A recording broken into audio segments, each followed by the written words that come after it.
The investment landscape has changed markedly over the period of the first half of 2016. Yes, some indices are at record highs, such as the S&P 500. Meanwhile, the FTSE 250, the mid-cap index here in the UK, remains well below record highs of 2012 and has a negative return for the year to date. But one area that is receiving most interest is precious metals. Old Mutual Global Investors has recently launched a fund to benefit from this area, and Ned Naylor-Leyland is the fund manager who joins us now. Ned, welcome. Thank you very much. Talking here, it's all about timing, I guess. First of all, let's take a look at the overview and why one should now be interested in this sort of area. I've highlighted a little bit of what's going on underneath, but how are you coming at this investment landscape? Sure. Well, I think that the key thing to understand about gold and silver, they trade in sympathy with each other, is that really they're cash alternatives. In fact, one might argue, as Greenspan once said, that gold is even better than the dollar. It's the sort of the counterparty risk-free form of cash. Now, on that basis, there's an opportunity cost at play in financial markets when looking at gold and silver.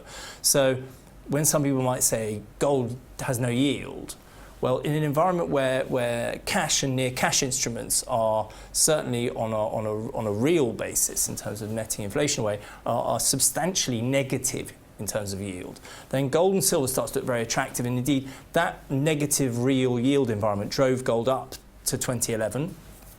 The expectation of rate hikes drove it down over 3.5 years as markets expected a positive return on cash and near cash. And now suddenly I think markets have worked out again that's not coming. And as a result, gold and silver then suddenly look very, very interesting. But I mean, for me, the real point is that there isn't anything else you can own as an investor in the modern economy, which is a genuine hedge against this very unconventional environment that we're in. Well, let's take a look at that. Yes, why should one fly in the face of all this money coming in from central bankers? We've got potential easing here in the UK. We've already seen a lot of easing in the Eurozone. They're already pumping a lot of money in there. We've got £250 billion, I believe, the Bank of England is sitting on ready to allocate to the markets. Surely this is an opportunity to go into other areas of the market. Well, look, that may or may not be the case, Jeremy. I don't want to comment on other sectors, but what I will say is that those other sectors are pretty much pricing in a benign outcome to very unconventional monetary policy. I mean, you could argue that the phrase unconventional monetary policy is a pretty generous one. Really, we're in very strange times. And actually, even historically, if you look at a portfolio on a back-tested basis, you should own 2 to 5% in gold bullion as a diversifier. I mean, there are various academic studies that show that that's around the right number. But that doesn't include systemic risk, genuine monetary system risk, which I think is very apparent now. I don't think anybody can genuinely argue the toss on that. It is a highly unconventional environment. So I would tend to say, look at your net worth pie chart and then consider yourself, what part of that do I want as an absolutely direct hedge or insurance policy against this not working out well?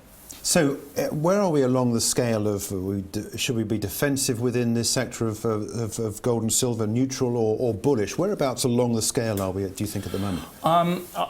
You would imagine I would say this to you, but I would say I think I've never seen it quite so ripe for investment right now. There are several reasons, but the most important confluence is a massive change in momentum this year, driven by a change in the real yield environment, but also sentiment-wise, you're just seeing sentiment start to go.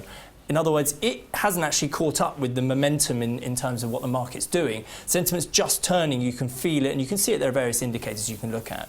But I think the combination of improved sentiment and momentum at the same time, while the mining shares are now making real, genuine margin in a way that they weren't.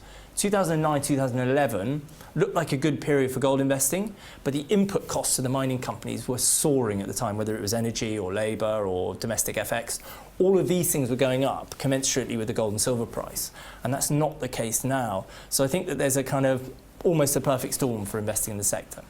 How is your fund structured at the moment? Because I think you've got exposure to bullion as well as stocks within the global sphere.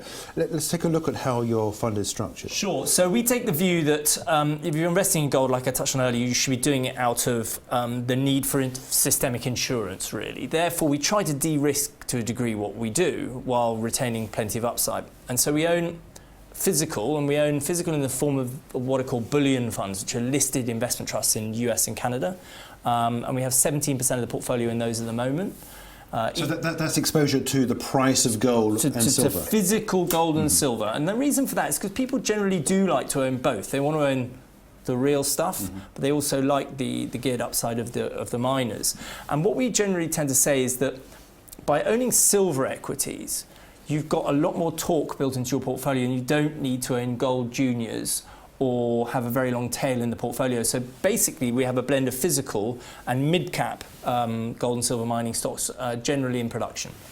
Okay, in terms of if the situation eases off, how does that mix change? Well, look, if the conditions for investing in the space, and I would reiterate what I said earlier, which would require a rising real yield environment, so it would require central bankers to deliver a series of rate hikes, and I see that as being rather fanciful at the moment. But should that condition come about and our triggers in our process tell us we need to be more defensive, then we would go up to 50% in physical and back off from the allocation to the mining stocks. Okay, what sort of mining stocks are you talking about here? Just give us a few ideas of some of your top allocated miners at the moment. Well, look, there are some interesting names in London in silver. Our thesis is that the mega cap gold equities have been through a process of reserve dilution over a period of 15 years. They've not been replacing the reserves they've been mining. As a result, they're going to reach a cliff at some point in the next 5 odd years. And I think that it looks very likely they're going to have to buy the companies that sit a bit lower down them in the pyramid, as it were. So we for that reason, because we think there's unpriced optionality in these mid-cap and second-tier producers, focus on that part of the market. So it's one step down from the mega caps, down to, let's say, market caps of around $1 billion. That's the sort of scale of mining company that we look to invest in. What about the spread of options there within the stocks themselves? Because you've got explorers as well as producers. Do you go for the explorers? Do you go for those that are just entering the market in a certain area? Look, we don't rule them out completely, and indeed I think we have 2.5% of the portfolio in what you might call explorers. The ones that we own are in very safe geopolitical jurisdictions, and they're quite advanced in terms of their development. But generally, I feel that in a fund it's very difficult to invest in those stocks because you can't really get out. Unless a bigger company comes in and buys the underlying company, you don't really have a liquidity event, so you'll see some good profits on paper. But I would tend to say those kind of instruments are probably better for individuals to have a speculation with as opposed to funds like ours. What about the price of silver and gold? What are your thoughts? Well, look, I think that in light of where we are on a macro level, I absolutely expect the all-time highs to go, and I don't know when it will be. It could be next year, it could be a bit longer, or it could be in some great firestorm monetary event. But I'm not one big one for picking a number because I'm very much of the view that fiat money is denominated in gold rather than the other way around. Bear in mind that, of course, Bretton Woods was established with gold still at the centre of the monetary system, and I think that's where we'll return to. Yeah, it's all about timing, as you said. Of course. Takes us back to the start of the interview. Ned, thanks indeed for joining us.